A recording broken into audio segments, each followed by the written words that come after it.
Welcome to our channel. Subscribe and stay with us. Thank you. We all have varying degrees of loss and sadness and pain in our lives, and it's a necessity, honestly, because then how would we appreciate the good times and the hopeful times and all of the abundance that life has if you go and grab it. But it's a personal choice to get up and move on and be better. You really have to be very, very, very stingy with your time. Don't waste it on people that aren't like-minded. Don't waste it doing things that you know are not part of your dream plan. Don't waste time being bitter, which I know I've been argumentative. I understand the meaning of hate, because in the end, it's just waste your most valuable asset, time. Knowing what it is about you that is infectious and being able to convey that to people as soon as you meet them is so important. Being memorable and making an impact is so important.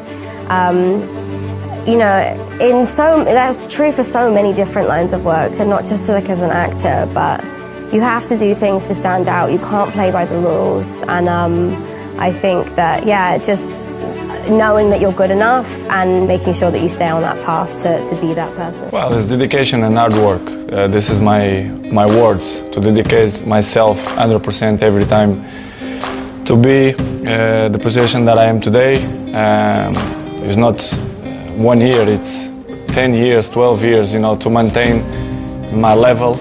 It's making me feel proud. You have to dedicate yourself 100%. It doesn't mean how many hours you're training, but the way you're training, your dedication. You can have a training only 1 hour, but you give everything for that to achieve your goals. So this is what I try to do.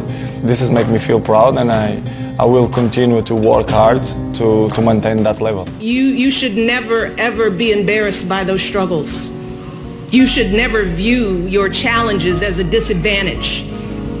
Instead, it's important for you to understand that your experience facing and overcoming adversity is actually one of your biggest advantages. It's just a matter of what's important to you. And what's important to you. For whatever reason, I felt like I didn't feel good about myself if I wasn't doing everything I could to be the best version of myself. If I felt like I left anything on the table, it would eat away at me. I wouldn't be able to look myself in the mirror. And so the reason why I can retire now and be completely comfortable about it, because I know that I've done everything I could to be the best basketball player I could be. And so that's where it comes from for me. You can't leave any stone unturned. As a child, my parents always told me you could be whatever you want to be. You could do whatever you want to do. And that office, that position, the highest office on the face of the earth, it was something I heard my parents saying it, but I didn't totally believe it. Yet I went out in the world and I carried myself and I held my head high and I stood there and I looked people in their eyes and I talked to people as if I was deserving of everything that this planet has to offer. To children out there and to people who are watching, Confucius said one time, he who says he can and he who says he can't are both usually right. Man, you just gotta stay real to yourself, don't ever try and follow the trends. That's when you get lost in the sauce, man. You gotta do what you feel, man, and be creative, and don't be scared to be yourself, and always keep that faith. I've been in the darkest times of my life, man, where I didn't know what was gonna happen, or was flat broke. Anything you could think of, man, I done been through it, and you gotta be strong enough to make it through, and it just makes it that much sweeter when everything starts going right. You appreciate it way more, man, so yeah. You have to work on yourself, and you have to have an unstoppable attitude, and no excuse is acceptable, and you've got to make it a priority, a non-negotiable in your life, and hold a constant vision of what it is you want to achieve. See it accomplished, and go all out. Find a way to win. In spite of the setbacks, in spite of the disappointments, in spite of your failures. It's easy to romanticize hard work, but the reality of hard work is that it is what it is, and it sucks, and it's nonstop. There is no off switch.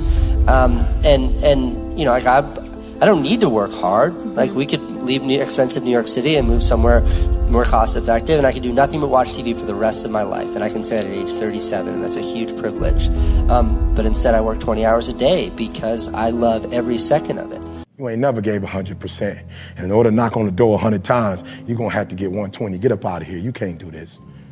And you're going to have to fight and fight and fight and fight. And most of you won't be successful, not because you can't do it, but you can't outlast your old you long enough to get to your new. They get comfortable with a win. People can get comfortable with a win. And slack off then. Slack off on the training, slack off on the diet. They've won one. They're winners now. That's not me, you know. You sleep on a win and you'll wake up with a loss. So I just carry on. My hero. That's who I chase. Now when I was 15 years old, I had a very important person in my life come to me and say, "Who's your hero?" And I said, "I don't know, I gotta think about that. Give me a couple of weeks." I come back 2 weeks later, this person comes up and says, "Who's your hero?" I said, "I thought about it. You know who it is?" I said, "It's me in 10 years. So I turned 25 10 years later. That same person comes to me and goes, "So are you a hero?" And I was like, "Not even close." No. She said, "Why?" I said, "Because my hero is me at 35. So you see, every day, every week, every month, and every year of my life, my hero's always 10 years away. I'm never gonna be my hero. I'm not gonna attain that. I know I'm not. And that's just fine with me because that keeps me with somebody to keep on chasing." Thanks for watching. For more videos, subscribe to our channel. And take care of yourself and others.